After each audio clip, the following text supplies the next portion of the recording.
versículo 40. Y dice la palabra del Señor lo siguiente. Presten atención a lo que dice ahí nuestro Dios. Jueces 11:40. Y se hizo costumbre en Israel que de año en año fuesen las doncellas de Israel a endechar a la hija de Jefté, Gaaladita, 4 días en el año. Fíjense la palabra costumbre. Se hizo costumbre, no era costumbre hasta ese tiempo. Antes nadie se iba 4 días por el campo, por el monte, a llorar, a endechar a la hija de nadie. Pero ocurrió algo. Ustedes conocen que Jefté hizo un juramento que fue una auténtica locura, y fue la de presentar a su hija en sacrificio al Señor. Y entonces dice la palabra de Dios que a partir de ese día se convirtió en una costumbre en Israel que las jóvenes, que las chicas se fueran por los campos llorando, endechando, lamentándose de lo que le había ocurrido a la hija de Jefté. ¿Era un mandamiento bíblico? ¿Era algo que Moisés enseñó al pueblo de Israel en el desierto? No. Sino que se hizo costumbre. Empezaron un año y otro año, una generación y otra generación, hasta que aquello se convirtió en una costumbre. Y quiero en esta tarde que ustedes se den cuenta de que una cosa es la costumbre, la cultura, las tradiciones, y otra cosa muy diferente es lo que manda y ordena el Señor en su palabra. A nosotros nos tiene que dirigir la palabra de Dios, no las costumbres de las naciones. No es que esta costumbre, esta tradición lleva 500 años celebrándose en mi país o donde sea. Bueno, los años que se llevan celebrando las costumbres, cualquiera que sean, no le dan credibilidad a la costumbre.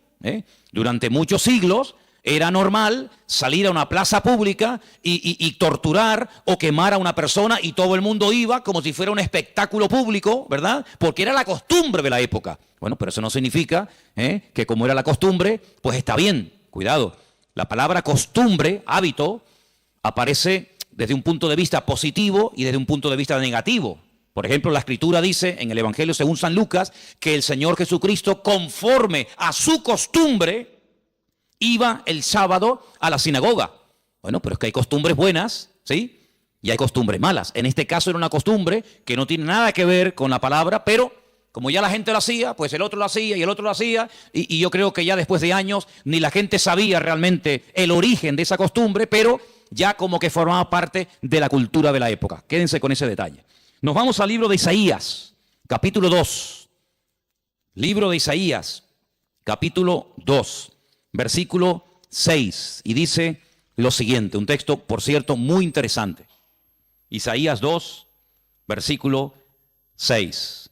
Ciertamente tú has dejado tu pueblo, la casa de Jacob, porque están llenos de costumbres traídas del oriente, y de agoreros como los filisteos que pactan con hijos de extranjeros. Uno de los reproches que el profeta Isaías lanzaba en la época en la que él le tocó servir al Señor en su ministerio es que ustedes se han llenado de costumbres que no son costumbres con una base bíblica.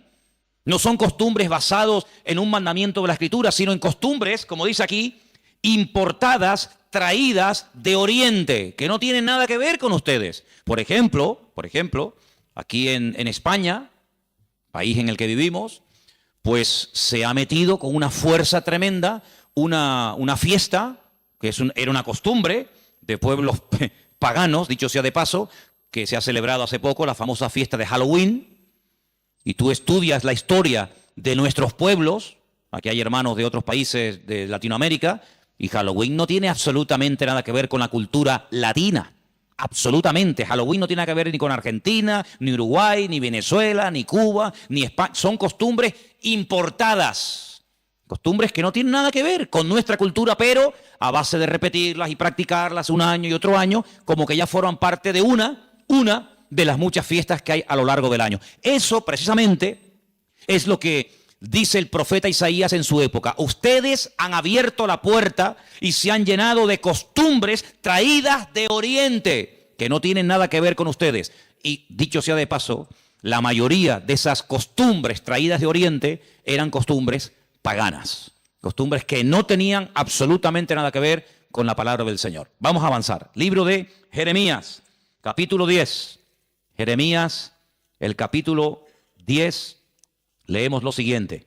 Versículo 3. Jeremías 10, versículo 3. Miren qué texto tan interesante. Porque las costumbres de los pueblos son, ¿qué dice ahí? Vanidad. Vanidad de vanidades, decía el predicador.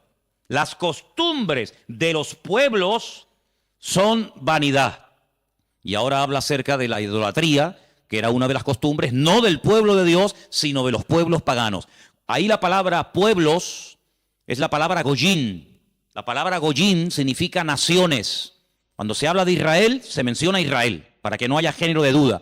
Pero cuando se habla de naciones paganas, naciones extranjeras, naciones, digamos, no adoradoras del Dios vivo y verdadero, se les llama goyín, se les llama naciones. Y en este caso dice, las costumbres de esas naciones, de esos pueblos, son todas absolutamente vanidades. Quédense con eso. Vamos a leer un versículo en Ezequiel, profeta Ezequiel, un libro que no sé por qué no se suele leer mucho, pero tiene textos y historias muy interesantes. En el capítulo 11 de Ezequiel, el capítulo 12, dice así: sabréis que yo soy el Señor, porque no habéis andado en mis estatutos, ni habéis obedecido mis decretos, sino que según las costumbres de las naciones que os rodean, habéis hecho.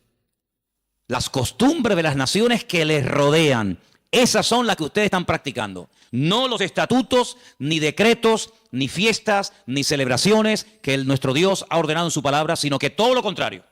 Hay momentos, ustedes seguramente han leído esos pasajes, donde los profetas, tratando de convencer, de sacudir al pueblo de Israel, les decían, a ver, vamos a ver, díganme ustedes un pueblo, una nación que haya cambiado sus dioses, que hayan dejado sus idolatrías por nuestro Dios.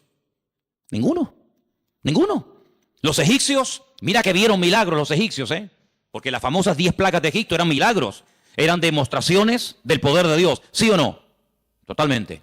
Dejaron los egipcios al convencerse de que sus dioses no servían para nada, que hicieron el ridículo. Dejaron los egipcios su idolatría para creer en el Dios de los hebreos, en el Dios de Moisés, ¿sí o no?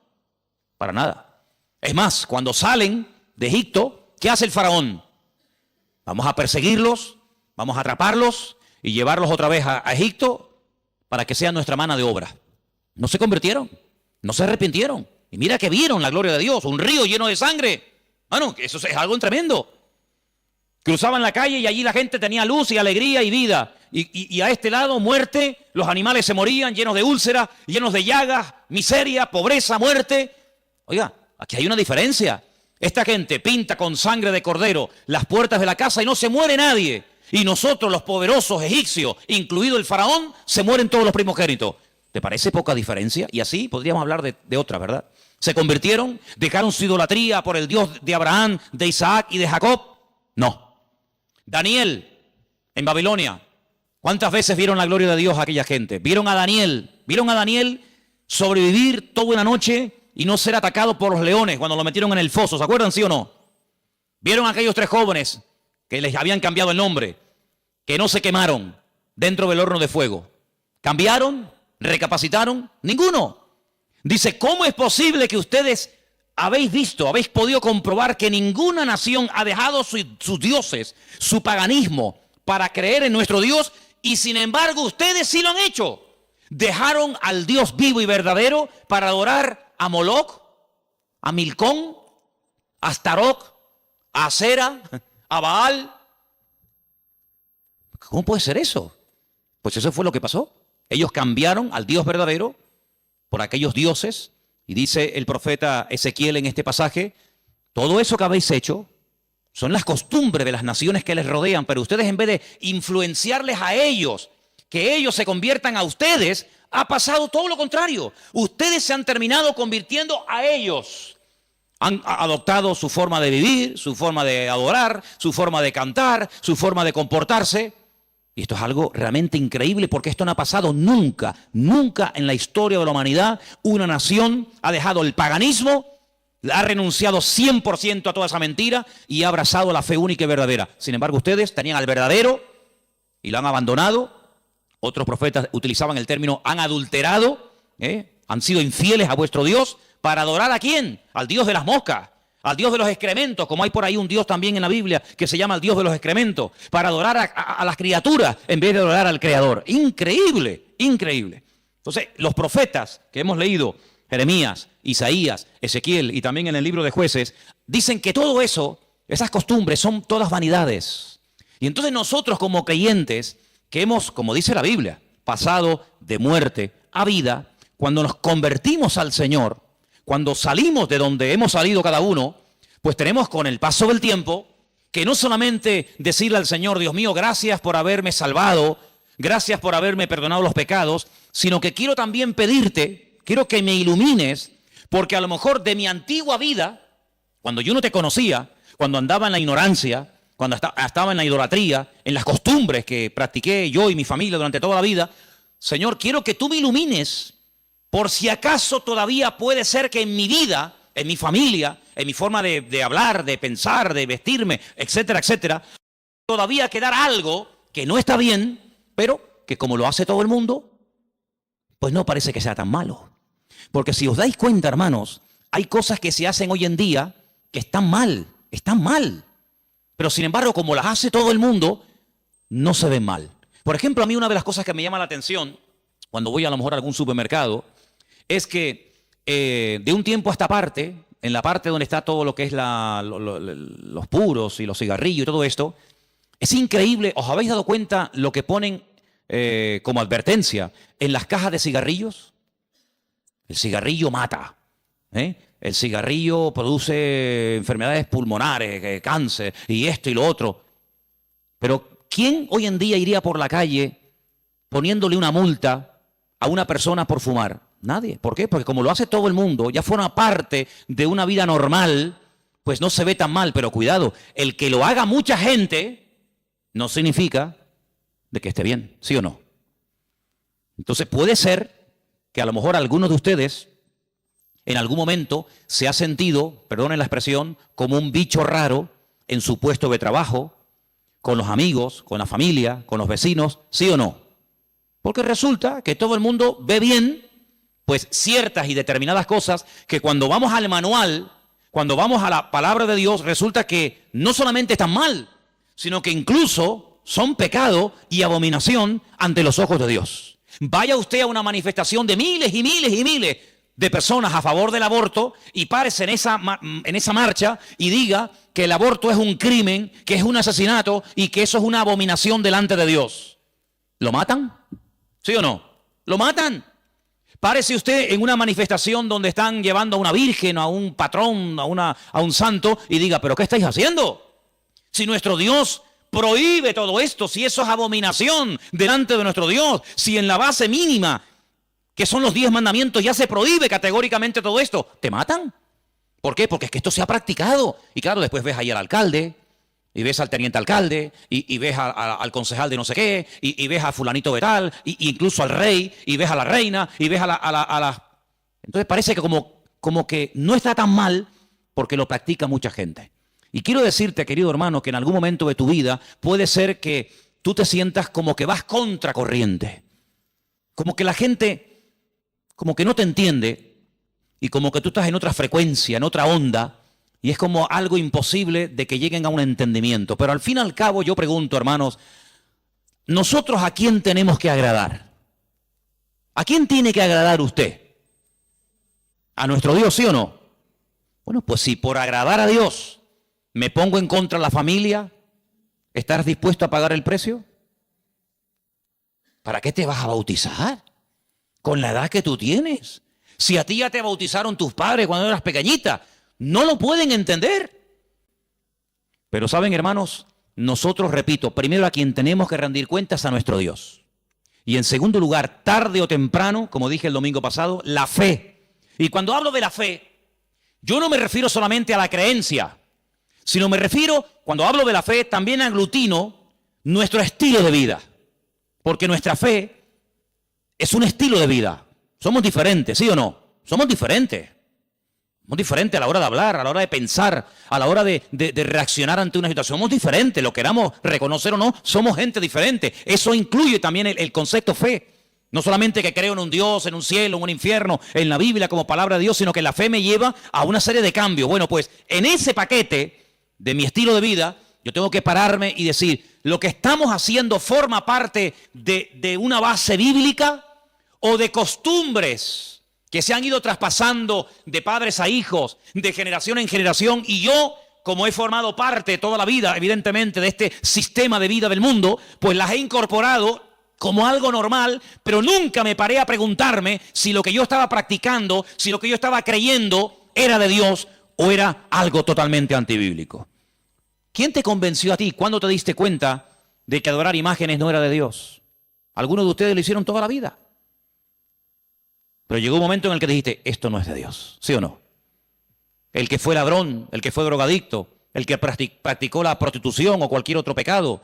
Hay un momento en la vida en el que a la luz de la Escritura, oyendo los mensajes, las predicaciones, leyendo la Biblia, el Espíritu, ¡pam!, te golpeó, ¿sí o no? Te tocó y dijiste, que vaya, yo no puedo seguir por este camino. Y cuanto más profundices en la Biblia, cuanto más profundices en la palabra, te das cuenta de que uno tiene que cambiar en todo, en todo. Forma de hablar, a veces, ¿por qué no decirlo? Hasta en la forma de vestir, ¿sí o no? Hombre, vamos a ver, si por ejemplo una chica que está ejerciendo la prostitución esta tarde se convirtiera al Señor, seguramente la forma como esa chica se viste, que está diseñada para seducir, para atraer, para llamar la atención, pues cuando esa chica se convierta al Señor, lo más probable es que el Espíritu le ponga en su corazón que la forma como viste, pues es una forma que tiene una finalidad, pero que esa finalidad en absoluto la tengo que llevar a cabo en un culto. Por lo tanto, seguramente en un momento determinado el Señor le pondrá en su corazón, oye, vístete un poco más decentemente, más decoroso, ¿sí o no? Seguramente que sí. Y el que toda la vida ha estado robando o toda la vida ha estado haciendo daño, seguro que el Espíritu le va a hablar en ese área de su vida. Pero luego hay otras cosas, como hemos leído, costumbres, que como que no las vemos tan mal. Y hemos visto a la luz de la palabra de Dios, solamente les di 4 textos, están ahí grabados por si los quieren después volver a leer, 4 versículos donde tenemos que analizar y preguntarnos las costumbres, no los mandamientos. Las costumbres que estamos llevando a cabo son bíblicas, son de Dios. Y ahora vamos a pasar al tema que la gente nos pregunta mucho por internet. ¿Qué opinan ustedes acerca de estas fiestas navideñas? ¿Puede un cristiano? ¿No puede un cristiano? ¿Está bien esto? ¿Está bien aquello? Bueno, lo primero que tenemos que partir de la base es la siguiente. Nadie, absolutamente nadie, desde que el cristianismo o desde que Cristo vino a este mundo, y mira que lo han intentado, nadie sabe exactamente el día en el que nació el Señor Jesucristo. Nadie. A lo largo de la historia se ha especulado, incluso, si ustedes se meten a estudiar este tema, incluso algunos llegaron a predicar y a enseñar en sus respectivos congregaciones o ministerios que Jesús nació entre marzo y abril. Otros entre septiembre y octubre. Y así diferentes opiniones. Por lo tanto, partimos de la base de que, lógicamente, el Nuevo Testamento, porque el Antiguo no te lo va a decir, porque no había nacido, el Nuevo Testamento en ninguna parte te dice exactamente el día en el que el Señor Jesucristo nació. Nadie sabe absolutamente nada.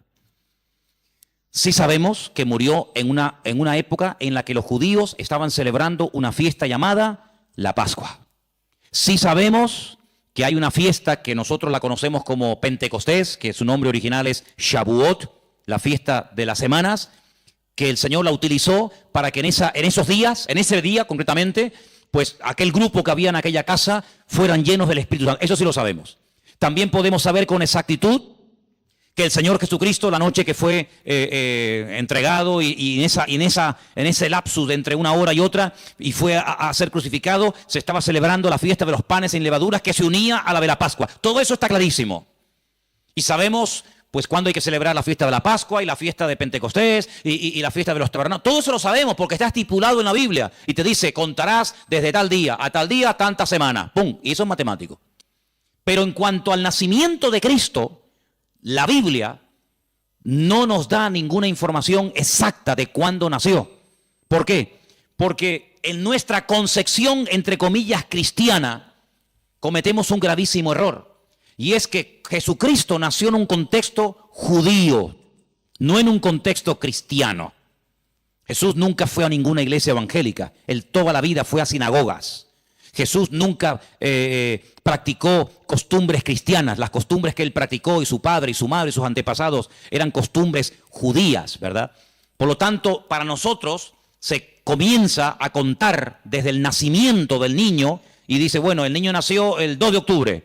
Pues al año que viene, el día 2 de octubre, el niño cumple un añito. ¿Sí o no? En la mentalidad judía no se cuenta el tiempo así. En la mentalidad judía, en el momento en el que la mujer sabe que está embarazada, en el que la mujer sabe perfectamente que sí o sí está embarazada, ahí se empieza a contar.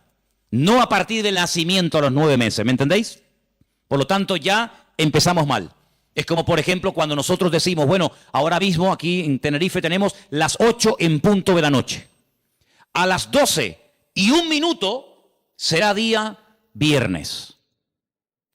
Eso según nuestro calendario, según nuestra cultura, según la Biblia, ya es viernes. ¿Por qué? Porque en cuanto cae el sol y ya se puede ver, aunque sea una sola estrella en el firmamento, automáticamente ya estamos al día siguiente. Entonces dice, entonces todo es al revés. Bueno, hay que saber estas cosas.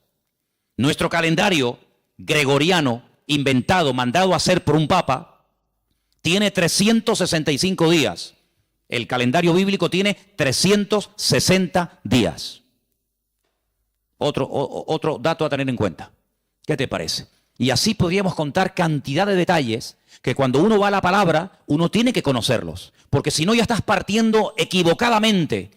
Y entonces decimos, el nacimiento del niño marca el momento de su nacimiento y de su próximo cumpleaños. Te vuelvo a repetir, la vida en la cultura judía, en la cultura hebrea, se cuenta a partir de la concepción, no a partir del nacimiento. Ahora bien, tengo aquí algunos datos que les voy a leer en esta tarde, que son muy interesantes, pero primeramente quiero decir lo siguiente.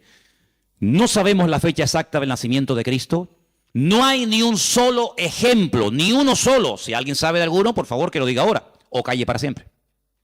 No hay ni un solo ejemplo en el Nuevo Testamento de nadie que haya practicado el nacimiento de Cristo, que haya celebrado, mejor dicho, el nacimiento de Jesús. La única fiesta que nos obligó el Señor a recordar frecuentemente fue, dice, haced esto, háganlo en memoria de mí. Y cada vez que comáis este pan y cada vez que bebáis esta copa, mi muerte estáis anunciando hasta que yo vuelva. Es una orden. Yo sé que hay movimientos cristianos o evangélicos que no practican esto de tomar pan y vino asiduamente, porque dicen que es algo simbólico. Bueno, yo solamente lo digo con todo mi respeto, no saben lo que se pierden. Y es una interpretación incorrecta. Yo creo que es bíblico y estamos todos de acuerdo, ¿sí o no? Hay que partir del pan y el vino. Hombre, hay iglesias que lo hacen todos los domingos. Elena, por ejemplo, se crió en una iglesia que todos los domingos, sí o sí, todos los domingos a la mañana, se llama culto de comunión. Por eso, porque se da la comunión. Hay iglesias que lo hacen una vez al mes, otras iglesias una vez al año, etcétera, etcétera. Pero que hay que hacerlo, hay que hacerlo. Pero Jesús nunca dijo, los discípulos nunca dijeron, Pablo nunca escribió, Pedro nunca escribió, Santiago nunca escribió, ningún discípulo escribió, y también tenéis que recordar todos los años el nacimiento del Mesías. No. Mira, recordamos cuando partió el pan y el vino e inauguró el nuevo pacto. Recordamos su muerte, claro. Recordamos su resurrección. Recordamos la venida del Espíritu Santo en el día de Pentecostés. Recordamos un montón de cosas, pero bíblicamente no te puedo demostrar, no lo puedo hacer. Te estaría mintiendo. No te puedo demostrar bíblicamente que los primeros cristianos celebraban el nacimiento de Cristo. No lo hacían. Ni siquiera es un mandamiento de la Biblia el celebrar dicha fiesta. Entonces te estoy dando información para que lo sepas.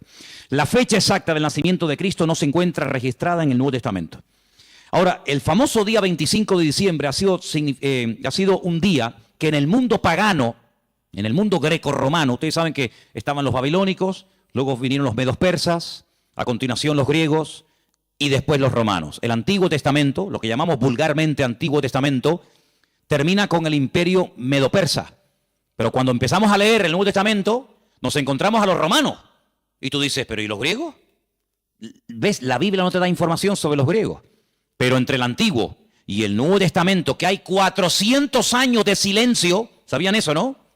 Nuestro Antiguo Testamento, ¿cuál es el último libro del Antiguo Testamento según nuestra Biblia? Malaquías. Pero cuando tú vas a una Biblia hebrea, tú te das cuenta que el último libro del Antiguo Testamento no es Malaquías, es Segunda de Crónicas.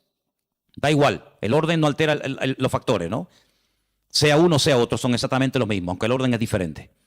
Pero cuando se termina de escribir, cuando el último profeta del Antiguo Testamento terminó su mensaje, supongamos que fuera Malaquías, hasta que encontramos al siguiente profeta predicando. ¿Y quién fue el siguiente profeta entre el Antiguo y el Nuevo predicando? ¿Quién fue? Juan el Bautista. Hay 400 años de silencio. No hubieron profeta entre Malaquías y Juan el Bautista. ¿Y cómo se guiaba la gente? Por la palabra. Ahí estaba todo escrito, todo comprimido, todo condensado, y fue un tiempo de silencio, de palabra profética, pero la palabra ya estaba escrita. Luego la gente querían palabra, vayan a la palabra, valga la redundancia, vayan a la escritura y ahí encuentran todo. Bien. Entonces cuando vamos a estudiar la palabra de Dios, nos encontramos que ese imperio que no aparece en el Antiguo Testamento, que son los griegos, que aparece en esos famosos libros que yo he recomendado muchas veces que lean, Primera y Segunda de Macabeos, que son la familia de los Macab, que significa martillo en hebreo. Los macabeos son los que martillaban, los que machacaban. Y en estos días en Israel se está celebrando una fiesta que no tiene una base, vamos a decir, bíblica, sino es un mandamiento bíblico el cumplirla, vaya. Pero que es una fiesta que en estos días ya se está celebrando, y les voy a demostrar que Cristo la celebraba, aunque no era mandamiento, Él la celebraba, y es una fiesta que se llama la fiesta de Hanukkah. Y por eso ustedes cuando van a Israel van a encontrar que hay dos modelos de candelabro diferentes. Está el famoso menorá, que tiene 7 brazos, y después se encuentran la Hanukkía. Menorá es el de 7, Hanukkía es el de 9. Y tú dices, ¿y qué diferencia hay entre uno de 7 y uno de 9? Bueno, te lo voy a decir. El candelabro de 7, la menorá, era el que se utilizaba primeramente en el tabernáculo y después en el templo, pues para iluminar. No había luz eléctrica, no había un interruptor y se encendía la luz, sino que se ponía aceite, ¿verdad? Se iluminaba para que el sacerdote pudiera moverse y pudiera ministrar en el templo, ¿verdad? Ya dimos en su día una explicación de que el primer versículo, quédense con este dato, el primer versículo de los primeros 5 libros de la Biblia, Génesis 1.1, Éxodo 1.1, Números 1.1, Levítico 1.1 y Deuteronomio 1.1, nos explican todo lo que tiene el menorá. ¿Cuántas palabras tiene en hebreo el primer versículo de Génesis? 7 brazos. Otra característica de la menorá la encontramos en Éxodo 1.1 y así sucesivamente, pero no voy a entrar en detalles acerca de eso. Pero en la época de los seleucidas, en la época de los griegos, déjeme que le cuente algo de historia, que es bueno saberlo. Cuando Alejandro Magno muere, dicen que era homosexual, no dejó descendencia. Es el único imperio que pervive después de la muerte del emperador, pero no en sus hijos, sino en sus generales. Por eso Daniel, cuando está en Babilonia, dice que él vio a un leopardo con 4 cabezas. Y las 4 cabezas son los 4 generales que cuando Alejandro Magno muere, se reparten en 4 pedazos el mundo que había conquistado Alejandro Magno, ¿verdad? Uno de los trozos que se reparte tenía que ver con Israel. Y allí estaba el famoso Antíoco Epifanes, que era terrible, terrible. Ese fue el que se atrevió a meter a un cerdo dentro del lugar santísimo y sacrificarlo y de esa manera, humillar y avergonzar a Dios y en fin tantas cosas, ¿no? Esa es la famosa abominación desoladora, la profanación del lugar santísimo. En esa época de los griegos había una familia compuesta por una serie de hermanos que se propusieron restaurar la vida política y espiritual de Israel. Los griegos dominaban, el templo lo habían convertido en un gimnasio, habían impedido los sacrificios y aquello era un desastre. Esta familia se levanta, primero un hijo, después el otro hermano, todos murieron como mártires, es una historia tremenda. Y estos macabeos, que no se llamaban macabeos, sino una especie de apodo, los que martillaban, los que golpeaban, pelearon militarmente, cuerpo a cuerpo con los griegos y los derrotaron, los vencieron, los echaron de Israel y restauraron el culto en el templo. Pero resulta que el aceite que se utilizaba para las lámparas del candelabro, en este caso de la menorá, no llegaba, porque lleva un proceso y se tarda un tiempo en elaborar ese aceite específico para la menorá. Había muy poco aceite. ¿Qué ocurrió? Oraron al Señor y el Señor hizo que la poca aceite que quedaba durara milagrosamente más tiempo de lo que habitualmente duraba. A partir de ese momento, para recordar el milagro de que el Señor permitió que el aceite durara más tiempo de lo habitual, se comenzó a celebrar la fiesta de la Hanukkah, la fiesta de las luces, la reinauguración del templo.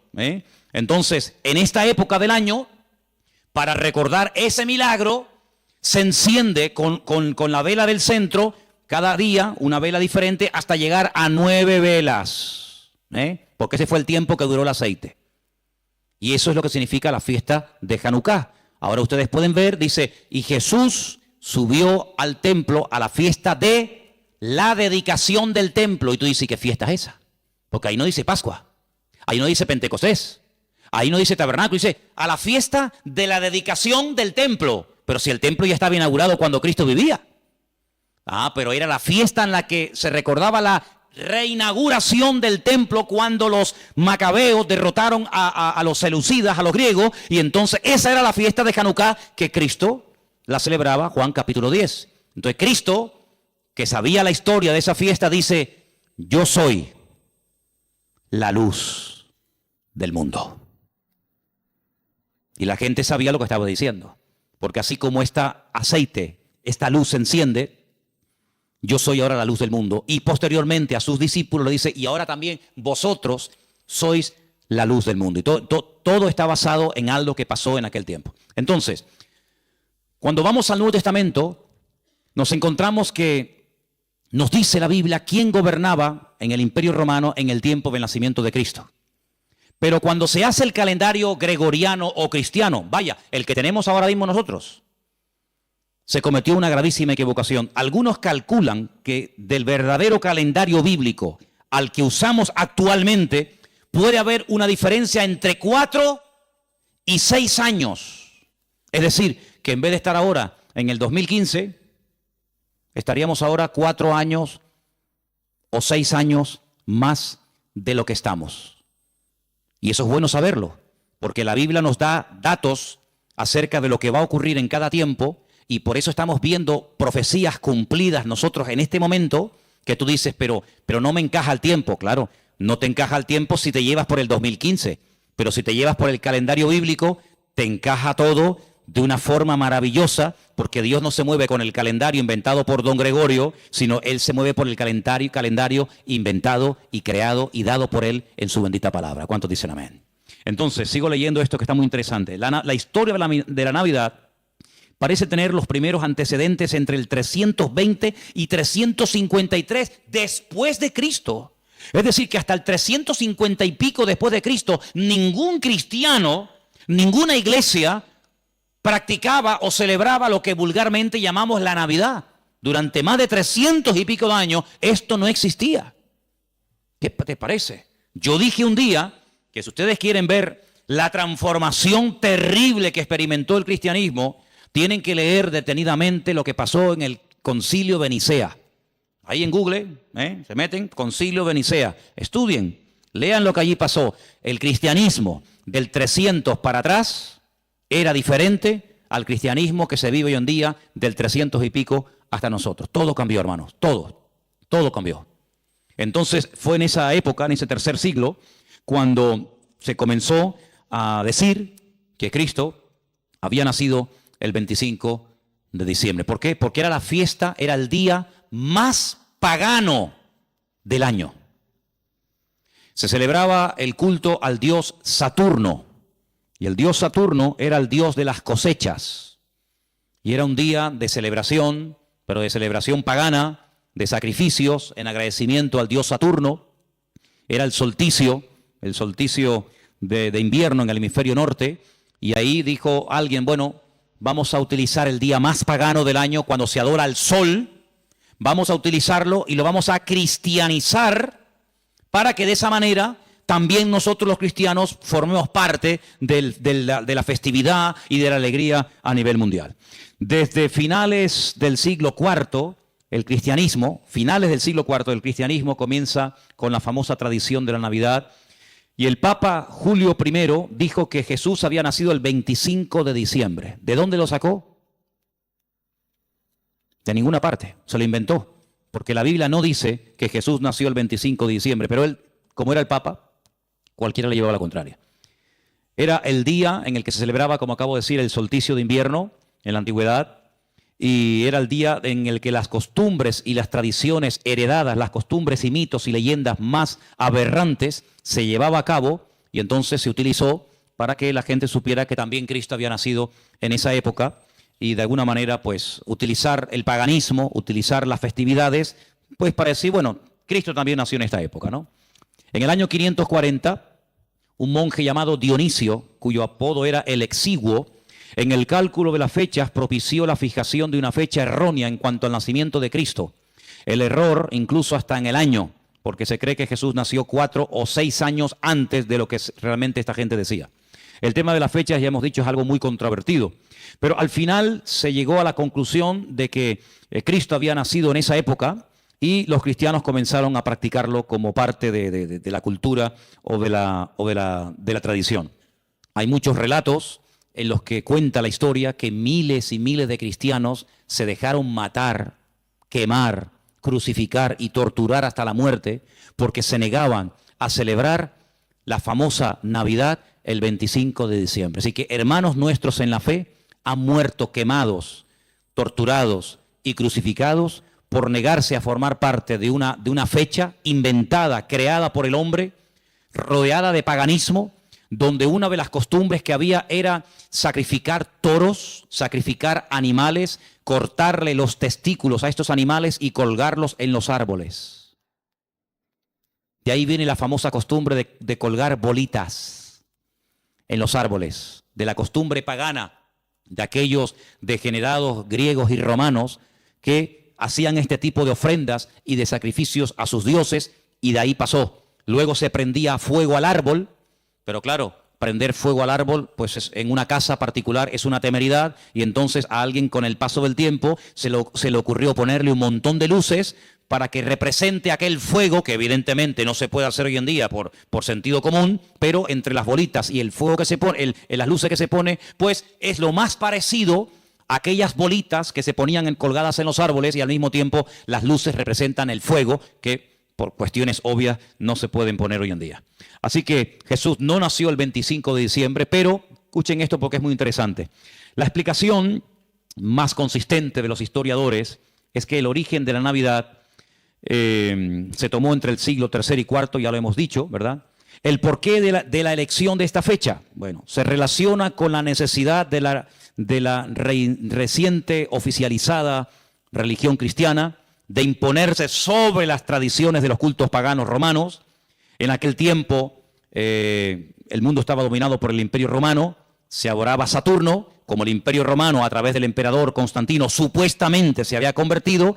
Dejemos de celebrar en el 25 de diciembre la fiesta a Saturno, pero claro, ahora está todo el mundo acostumbrado a practicar el 25 de diciembre a Saturno. ¿Y ahora qué hacemos? Ahora somos cristianos. Bueno, pues sigamos celebrándolo igual. Pero a Saturno, ya no podemos, somos cristianos. Bueno, a Saturno no, a Cristo. El mismo perro, pero con distinto collar.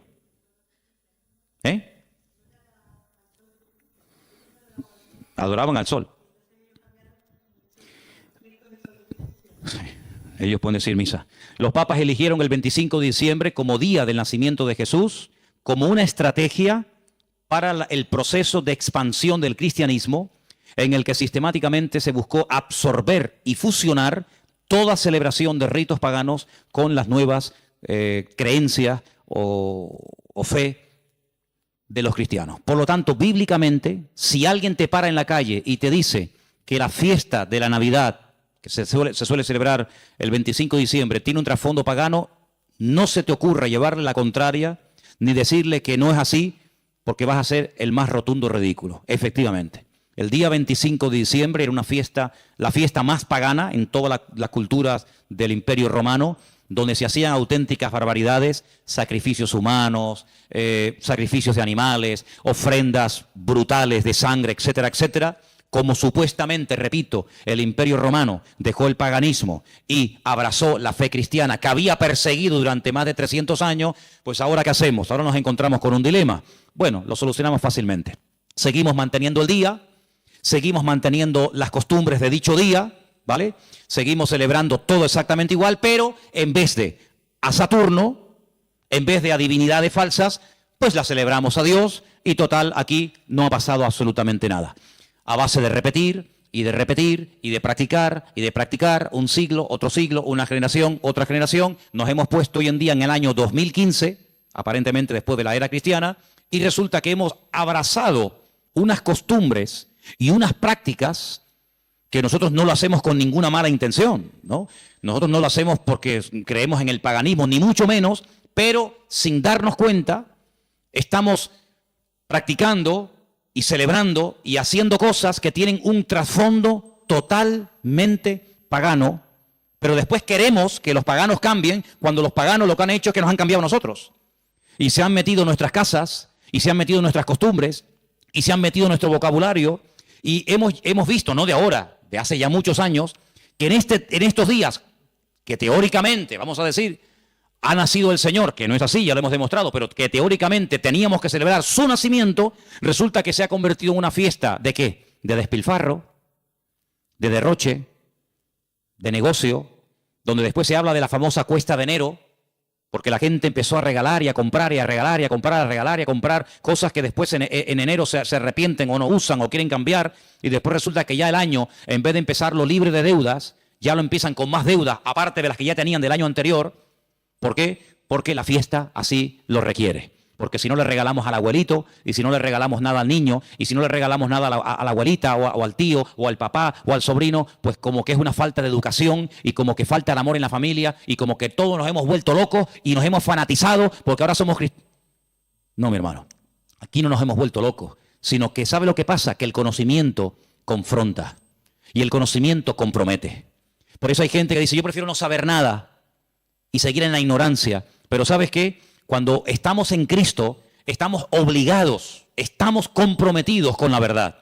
Y la verdad nos hará libres en la medida, no es como un botón, la verdad os hará libres. Eso no cuesta nada decirlo.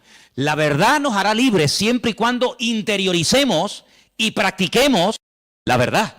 Porque yo puedo conocer la verdad, pero la verdad si no la vivo, si no me la aplico, si no la practico, y si no la interiorizo, la verdad simplemente no hace absolutamente nada. No es como un amuleto. ¿Cuánta gente ha comprado antaño la Biblia? ¿Cuántos hogares tenían un pedazo de Biblia enorme y la tenían ahí en la estantería? ¿Por qué? Porque, hombre, es la palabra de Dios. Pero es que la palabra de Dios no es un amuleto. No es como el que pone una herradura. No es como el que pone una ristra de ajos. No es como el que recurre a un amuleto, que los hay en todas las religiones. Los judíos también tienen un montón de amuletos, ¿eh? No se pueden ustedes imaginar. La famosa segulá y tantos amuletos creados y diseñados y vendidos y bendecidos por los rabinos para protección del mal de ojo, para protección de no sé qué, para protección de los malos espíritus. En todas las religiones siempre ha habido amuletos, pero la verdad, la Biblia no es un amuleto, es un estilo de vida que nos lleva a comprometernos y nos lleva a decir, Señor, perdóname. Porque he estado creyendo y practicando y encima enseñando y transmitiendo una mentira, creyendo que es una verdad. Y no hay nada peor que creer que algo de mentira es una verdad y yo la practico en mi vida. Hermanos, en estos días, generalmente en todas las iglesias, incluido esta, suele ocurrir algo muy común.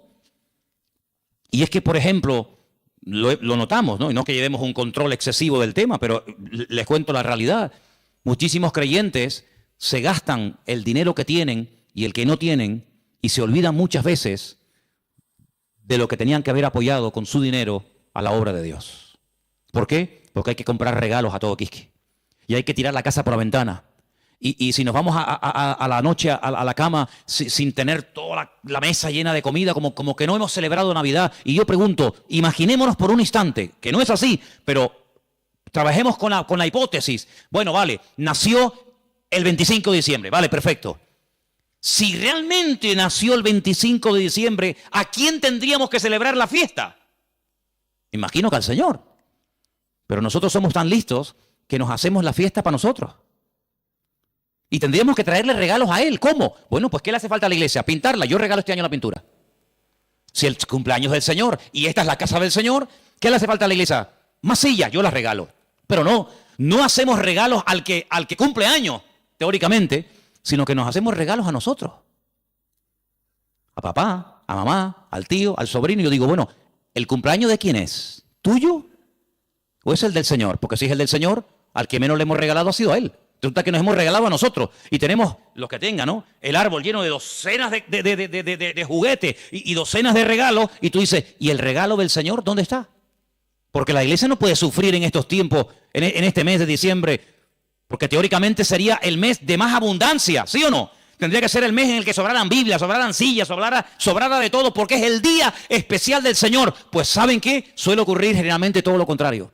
Es cuando tal vez menos nos acordamos del Señor. Ahora nosotros vamos a utilizar la fiesta que el mundo inventó, no el Señor, no la iglesia primitiva, no la Biblia. Nosotros vamos a utilizar la fiesta que inventó el mundo para decirle al mundo el motivo por el cual el Señor vino a este mundo, que no fue otro más que morir por nuestros pecados, derramar su sangre y restaurar nuestra vida y sacarnos de la miseria y de la ignorancia y ponernos en el reino de su amado Hijo. Eso es lo que vamos a hacer.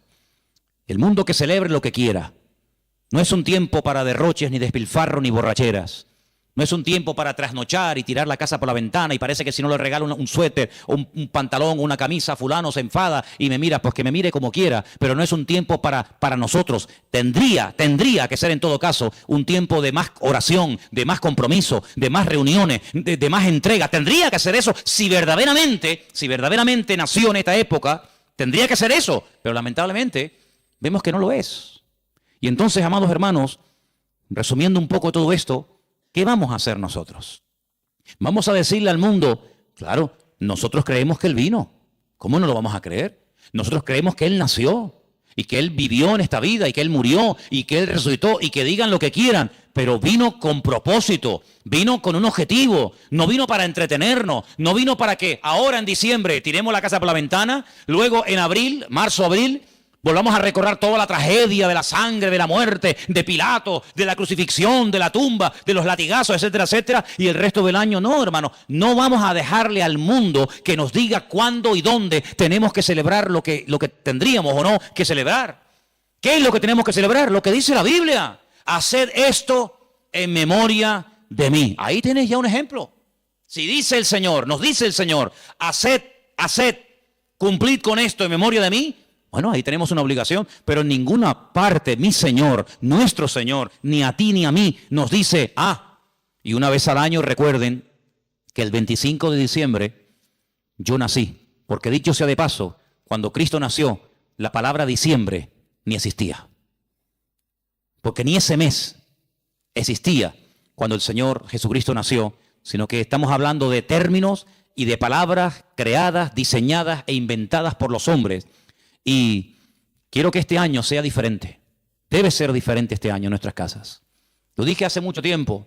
Cuando pongamos la mesa y nos juntemos los hermanos, los amigos, los familiares, etcétera, pongan en la mesa un cubierto como si Él estuviera sentado en la mesa con nosotros. Para que cuando venga un inconverso te diga, oye, ¿y ahí no se va a sentar nadie? Sí, ahí está sentado esta noche el Señor con nosotros. ¿Y eso? Sí. Porque queremos que el Señor esté sentado en nuestra mesa. Porque si el Señor no está sentado en esta mesa, ¿qué rayo estamos celebrando nosotros aquí esta noche? ¿Qué estamos celebrando? ¿Un banquete? ¿Qué estamos celebrando?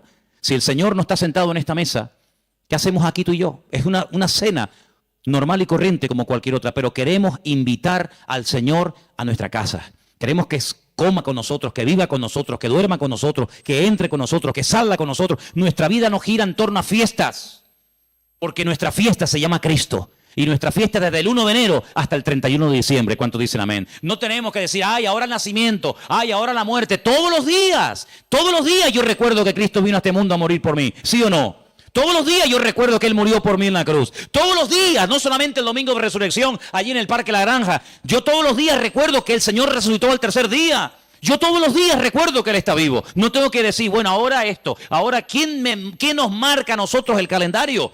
Lamentablemente, ¿sabe quién nos marca el calendario? El mundo. El mundo se ha metido en la cultura de tal manera que dice, no, ahora carnavales, ahora Halloween, ahora Semana Santa, ahora la Ascensión de María, ahora el Puente de la Constitución. Y le hemos dejado al mundo que nos organice el tiempo y nos diga incluso cómo tenemos que comportarnos en cada época del año.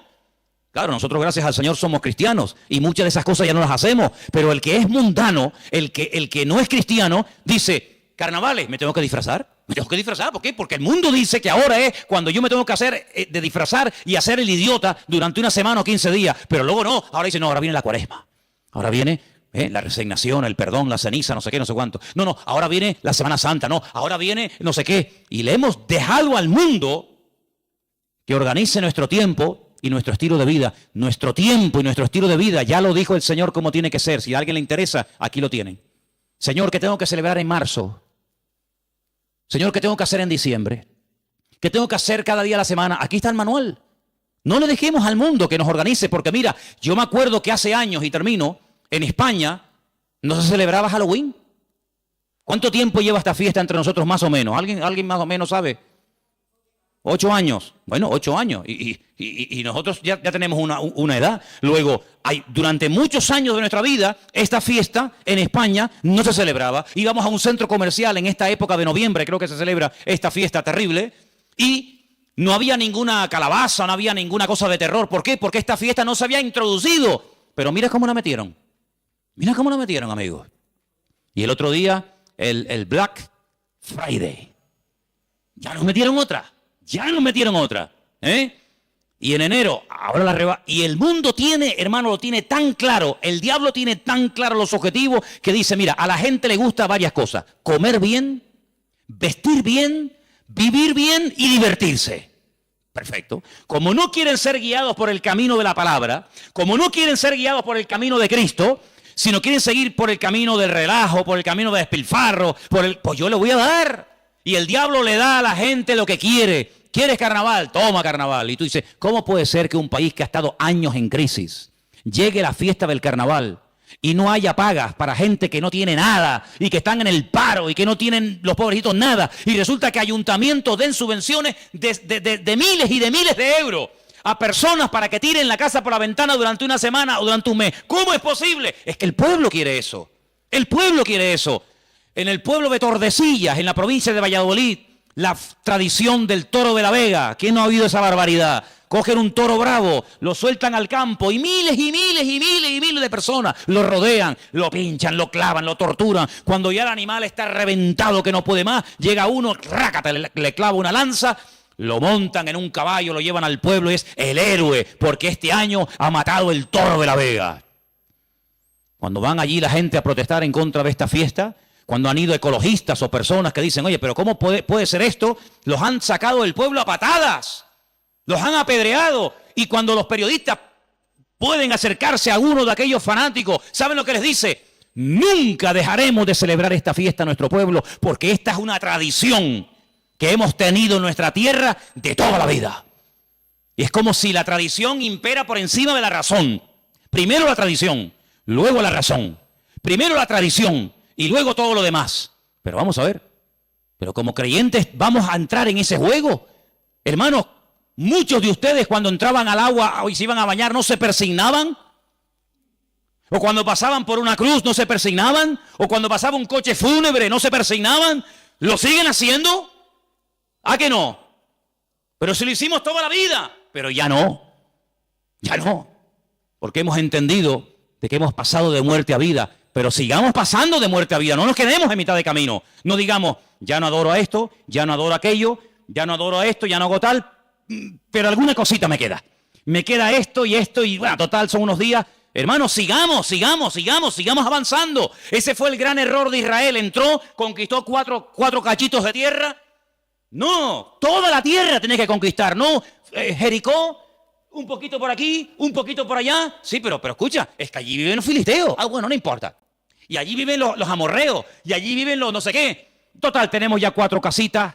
nuestras vaquitas, nuestras ovejas, nuestras gallinitas. No, hijo, tienes que conquistar toda la tierra, porque si no lo conquistas, ellos mañana se vuelven contra ti y te van a conquistar. Y en la vida cristiana no es conquistar el tabaco, la droga, la prostitución, la mentira, no sé, el soborno, no sé cuánto. Bueno, ya estos días ya están vencidos.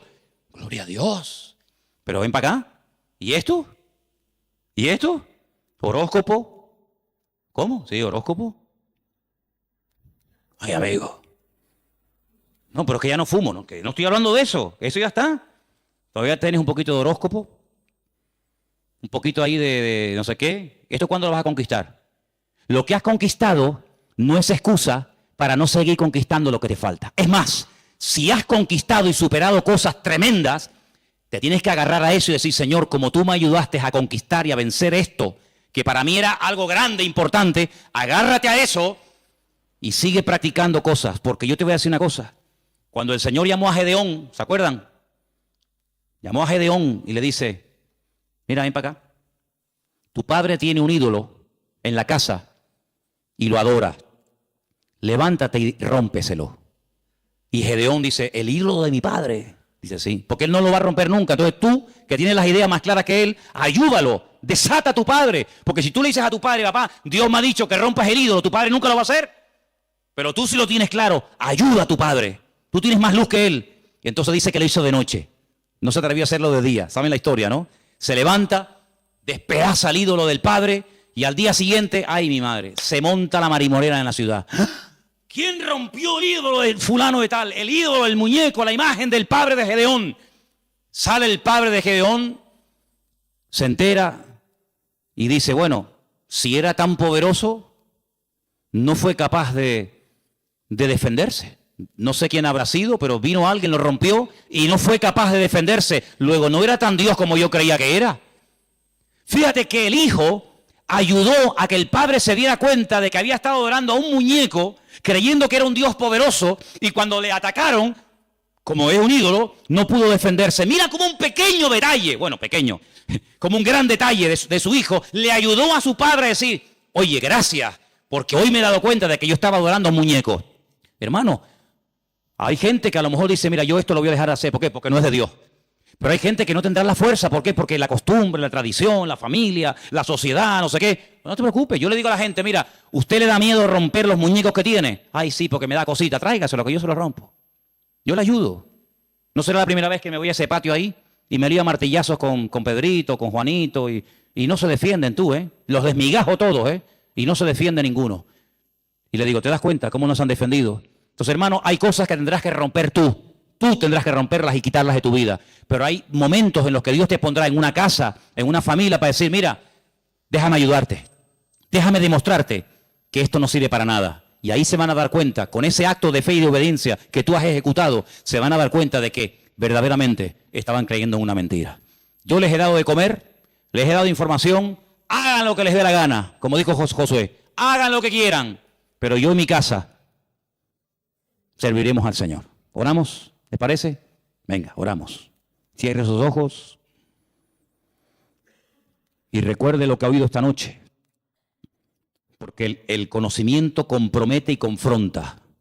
Y sin confrontación no hay cambio. Por eso esta noche Dios te ha dado una información y te ha dicho, esto viene de esto, esto y esto. Tú sabrás lo que haces. Pero te damos gracias porque tu palabra es luz. Es una lumbrera, es una antorcha que alumbra en medio de las tinieblas, en medio de la oscuridad. Y en esta noche, Señor, en este día, queremos pedirte, Señor, que nos dé fuerzas para que podamos terminar todos y cada uno de tus hijos este año en una rotunda victoria, contundente, real y genuina. Oramos por todos los hermanos, por todas las personas que a lo largo de la tierra nos están viendo y siguiendo cada semana, culto tras culto. Desde aquí, desde Tenerife, bendecimos a esas miles y miles de personas que nos escriben, que nos ven, que nos oyen. Señor, queremos pedirte por ellos para que los bendigas y para que juntos podamos extender el reino de Dios, las verdades del Evangelio, las verdades que salvan, que transforman las vidas, que son las verdades de tu palabra.